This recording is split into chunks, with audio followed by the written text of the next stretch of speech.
Where are we with the industries dispute that we've got at the moment? Well, to be honest, we're nowhere. We're 6 months in. There's been very little negotiations done. We are being run by a group called the Rail Delivery Group, who is headed up by a guy called Steve Montgomery, and his sidekick is a guy called Andrew Meadows, who's HR, and I'm pleased to say, disgusted to say, that I've dealt with them both over my years as a trade union representative, and I don't rate either one of them. I'll be quite honest with you. They are having their strings pulled by the Tory government. There's been no meaningful negotiations. This is the paper that the Rail Delivery Group put out to start with, the report that they are trying to bring in. I'm not going to bore you with it. I've read the whole thing. It's 80 odd pages long. I'll just read you. This is what they want to do with stations, retailing, travel centres, etc. The first paragraph says a new multi-skilled station role will be created to replace all existing station-based roles, accompanied by a new apprenticeship entry role with structured salary progression for new entrants. I go down another paragraph, and this is what they want to do with on-trains, staff, catering staff, guards, drivers, everybody else. And the first paragraph says a new multi-skilled on-train role will be created to replace current on-board roles, accompanied by a new apprenticeship entry role. You know, if I thought it was a bad cut and paste, I'd be a little bit happier, but it isn't, because this is what they want to do. Multi-skilled is what they keep repeating. Phraseology that came from the comrade further down that said they call it modernisation. You're absolutely right, that's what they're calling this. It's not modernisation, it's decimation. That's what it is. They are going to decimate the system, the rail system. And the forerunners of that rail system are the staff that's employed there. And their biggest saving will come on the wage bill. So they want to cut jobs out. They want to automate everything. I'll start with what they've done with Network Rail. Network Rail, the maintenance side of it in particular, seems to be where they want to aim all their toxicity at. They want to cut out 2,500 maintenance jobs whilst keeping the same rail system that we've got at the moment, that requires the same maintenance that we've got at the moment, but with 2,500 skilled staff less.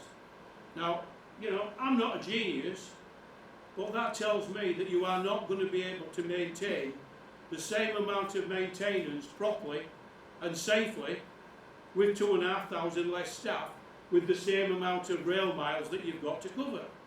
But they seem to think they can. They want to bring in something called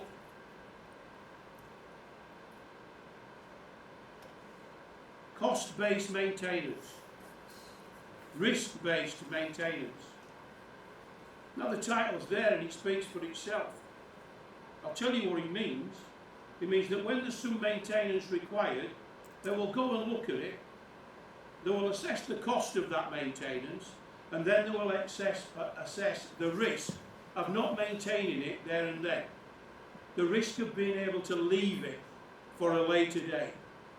Well, I'm so long in the tooth as a railwayman, or an ex-railwayman, because I've now took redundancy and I'm retired.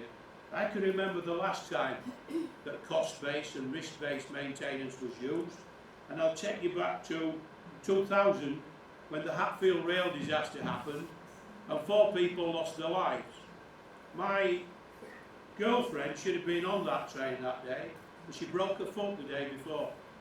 And as God would have it, she wasn't on there, so she wasn't hurt or injured, but she could have been. 4 people were killed.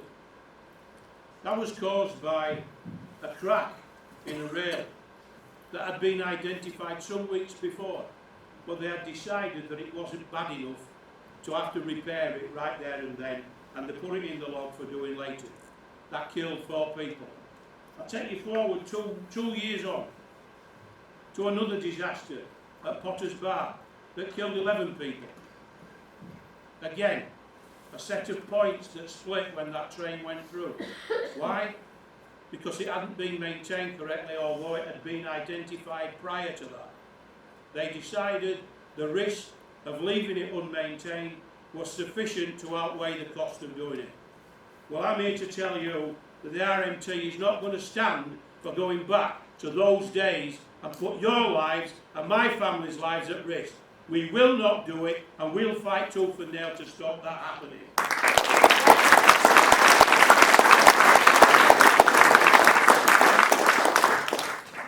The talk about apprentices. Apprentices in skilled jobs are fine. They get a skill at the end of it. They get a certificate at the end of it that allows them to use that skill throughout the whole industry. Okay?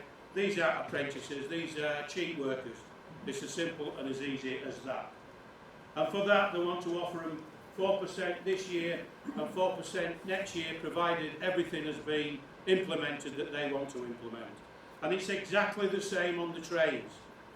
They want to get multi-skilled staff that do everybody's job. Jack of all trades, master of none. They want to take the guard off the train. They want to close 900 plus travel centres and ticket offices. Where does that leave the elderly? Where does that leave the disabled? With nobody to talk to, nobody to help them. It's a disgrace, an absolute disgrace. And it's all about profit. So they can pay the 14, 15 TOCs that are taking the money out of this country and taking it across to Europe to run their railways. They want to carry that on by paying the shareholders. And they are holding everybody to ransom in order to do that. The rail have not had a payoff other than the 2% that's been offered for all private sector public sector workers, and 1% next year if we allow them to all the reorganising that they're doing.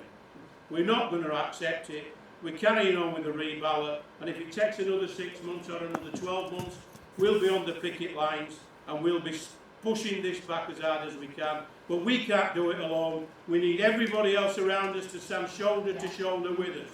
When nurses and care workers and doctors and firefighters are balloting for industrial action, something is wrong. They aren't workers. They use that as a vocation. They don't go out on strike easily. Stand together, brothers and sisters. Enough is enough.